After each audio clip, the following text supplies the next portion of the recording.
Opening day, block party tailgate.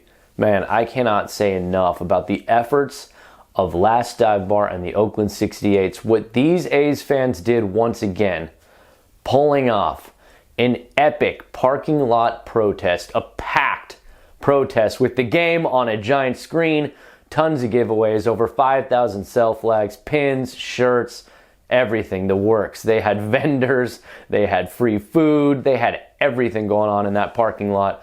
And afterwards, I talked to team employees, I talked to people that worked the Coliseum. There was no police intervention, there were no arrests, there were no fights, there was no drama. And I think that is incredibly important, and it's a testament to the heart and soul of Oakland Athletics fans. Look, yesterday was an incredibly emotional day for a lot of people. I got up, driving to the Coliseum. It hit me like a ton of bricks. This could be the last time I ever cover an opening day for the Oakland A's in Oakland at the Coliseum. That's an incredibly heavy thought. So for all these fans who lined up hours ahead waiting for the A's to open the parking lot gates at 5, fortunately, smart people actually chose to open them 45 minutes early because the line was getting backed up so they could get in and set this tailgate up. We want to be in there. We love this team. We love Oakland with all our heart, and so we wish we could be in there doing what we're about to do in the parking lot, but inside the stadium. But, you know, we're going to make the best of this. We're going to raise a ton of money, and we're going to have fun in that parking lot. Obviously, A's fans are frustrated by the circumstances. This is supposed to be a happy day. It's supposed to be opening day. Hope is supposed to spring eternal. But now the parking gates are open and people are a little happier because they're inside. It's bittersweet, but it's a celebration of this community, this beautiful fan base, the beautiful city of Oakland, the East Bay community. We are still out here showing the world that we are still here, we still care.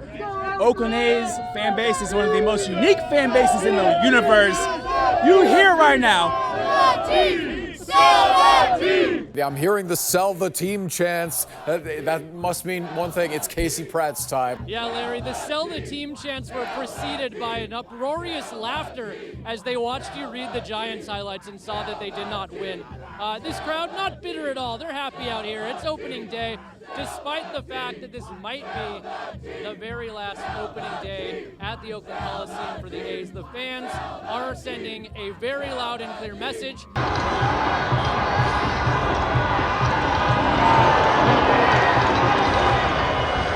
But for these people to show up the way they did in a very emotional day and have nothing but immaculate vibes in the parking lot in their own protest, I just can't speak enough to what that means for people. Now, the players, the team employees, the people inside, the announced attendance was 13,000, historically low.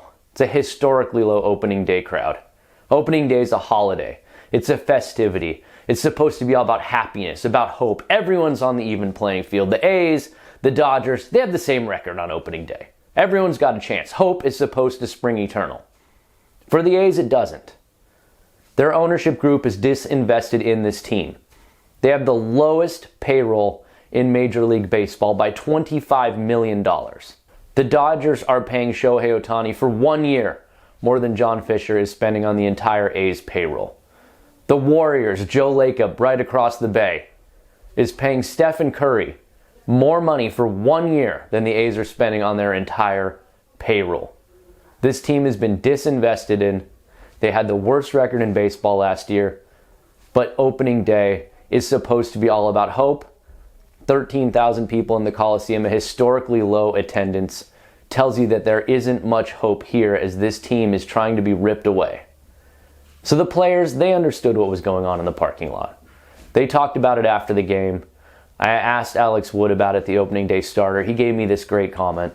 I know this isn't the most typical situation out here, but there were a lot of people in the parking lot, in addition to the crowd watching the game on TV, and pretty fired up out there. I mean, so what do you think about the situation with fans both inside and outside trying to, in a sense, protest the game? Yeah, you know, I would have liked to seen all those guys inside the stadium tonight, you know, but you know, they're fighting for something they believe in, you know, and so at the end of the day, you know, as long as they're supporting us, you know, in whatever way that may be, you know, whether it's inside the stadium or watching the game outside, you know, Oakland's just had such a deep, rich history of baseball, and you see how much it does mean to a lot of people.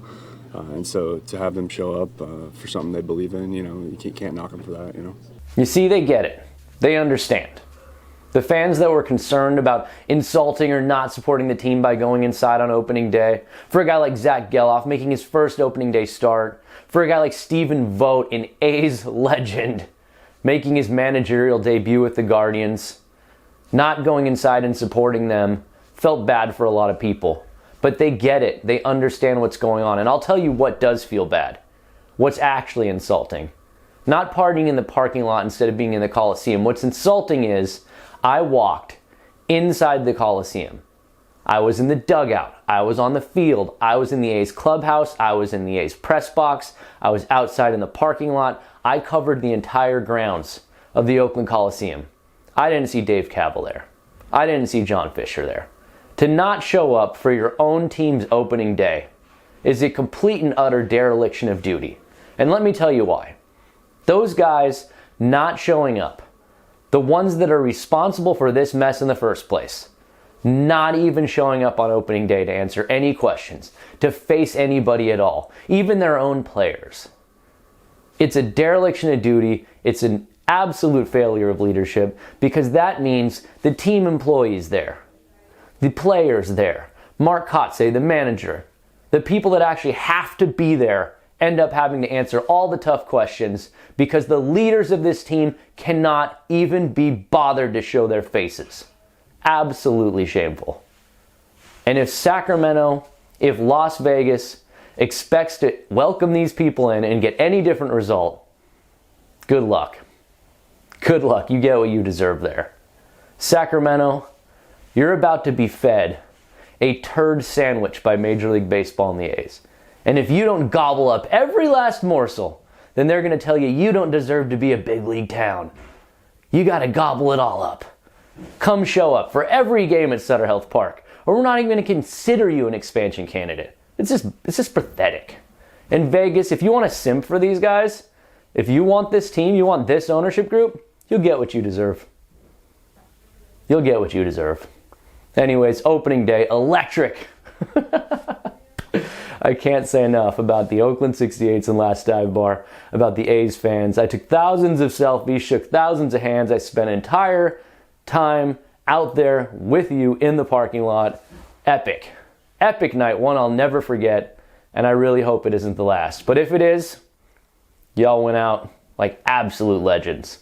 Thousands packed the parking lot. There was live music. There were giveaways. There were flags everywhere. Fans were fired up. And the whole goal of the evening for the fans was to show that they care, but not go inside the Coliseum. If you look at the attendance, 13,000 for an opening night, that is very low. But these fans proved that they're still here.